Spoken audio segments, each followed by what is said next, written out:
Hello guys, back again with another video, and this time we're going to talk about something long rumored from Sony, and that is they finally announced the long rumored PlayStation virtual reality headset, codename Project Morpheus. Obviously Project Morpheus is just, we don't know what to name it yet, so here's a name, and we're going to announce it, but eventually obviously they'll have a name for it, it'll somehow be branded into what they usually do, and there you go. The only outside that we really know is that it will work seamlessly supposedly with all the Sony peripherals, the camera, the move, controllers, whatever. It's all going to supposedly work seamlessly together.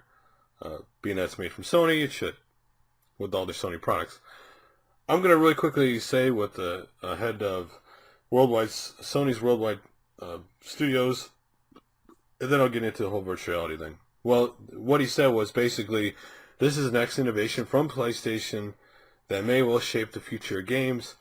Nothing elevates the level of immersion better than virtual reality, and virtual reality has been dreamed of many game creators, and since computer game was invented, and that many at PlayStation wanted to make one and what it could mean for games, and that basically the prototype also serves as the first development kit for PlayStation 4 developers who are as excited and enthusiastic about the space as we are.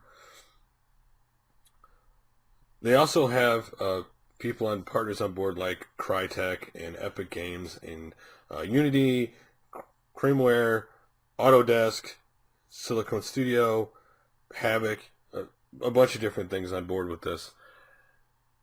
Virtuality is always a funny thing. It's kind of like 3D to me. 3D was kind of a couple years ago a big fad, right? In the game makers, everybody was into the 3D. Nintendo made the 3DS. And it was kind of like a fad, whereas they thought it would be the next big thing, but as gamers played it, they went, that's kind of nice, but I don't really want to do this all the time. Now with virtuality, why virtuality is cool, I don't want to play every game in virtual reality. And this is where the problem comes in, is I don't doubt, it seems in the industry, they all are really geared on virtual reality. You got Microsoft, who's supposedly making a virtual reality set right now. Obviously, Sony announced theirs. You got the Oculus Rift. So inside the gaming world, clearly they're all in on virtual reality right now. It's become a big thing in there. Virtual reality has been around for decades upon decades. I remember being in the late 80s going to like a carnival, and they had the whole, back in that day, it was like a big metal ring. So, and they just, you kind of just spun around, and you had a headset on, and it was cool because it looked like you felt like you're in an immersive world, though the glasses were tightly over your face because that's all you could see. And while the graphics were basically, obviously, severely simple, it was really cool. Now the question becomes is, what they think people want is virtual reality, and what people want is virtual reality could very well be two different things. And do people really want to play their games in virtual reality? Do you want to have some kind of headset on your head every time you play a video game? Because no matter what they say, anytime you put anything that covers over your eyes for a certain period of time, it's going to cause eye strain. This is where the problem comes in with these fads, is eye strain is always the limiting factor of how many hours you can play or enjoy something. Ask how many people who play a 3DS and turn the 3D on all the way. Most people can only play for a certain time, their eyes get strained, and they have to quit. So with the virtual reality headset, why it may not be as intense, obviously, as you looking down as a screen, because obviously it's a little more filtered with the virtual reality set, but having that over your eyes, it's going to cause eye strain or some kind of fatigue eventually. And do you really want to do that when you just want to come home and sit and play a game? Do you really want to put the headset on all the time? That really becomes the question.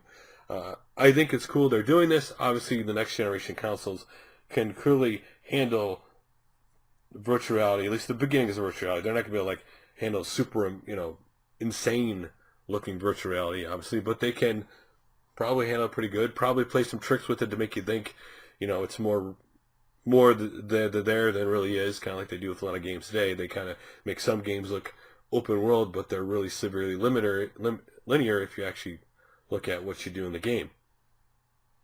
But for me, it's cool. I'm glad they're experimenting with it. I'm glad they're taking the first step, because I know a lot of people would love someday to have the Star Trek holodeck kind of thing. But in order to get there, you have to start here with 3D and virtual reality to get you to that point.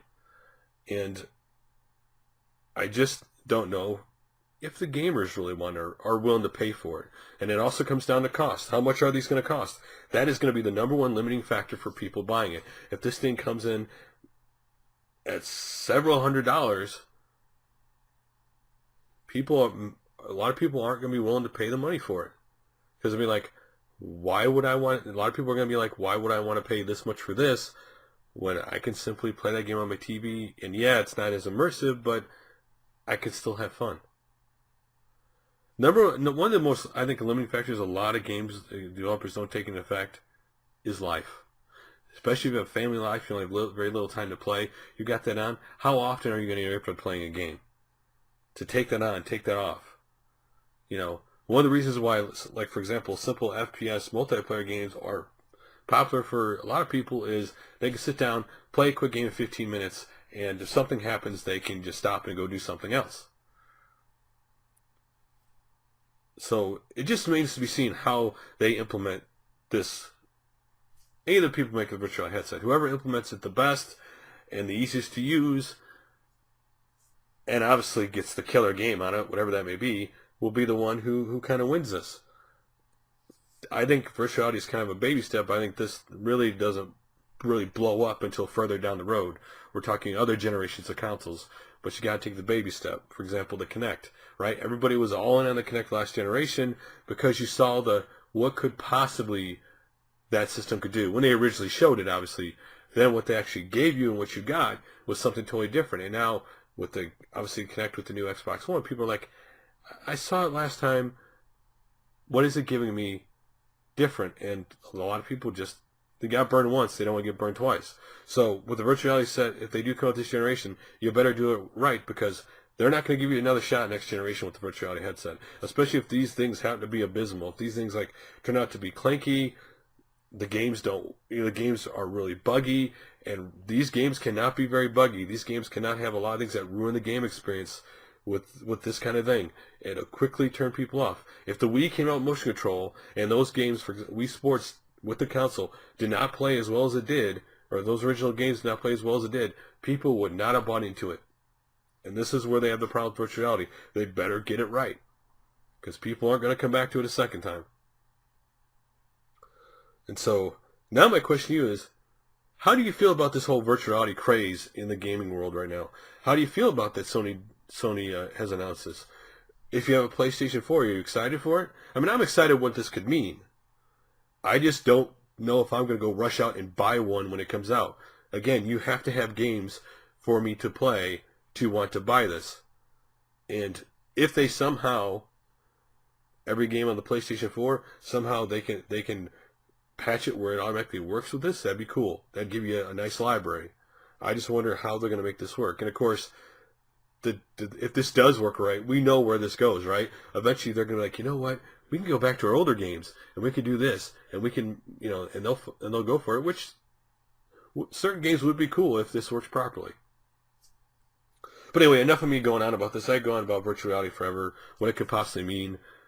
But the question is, are you interested in virtual reality?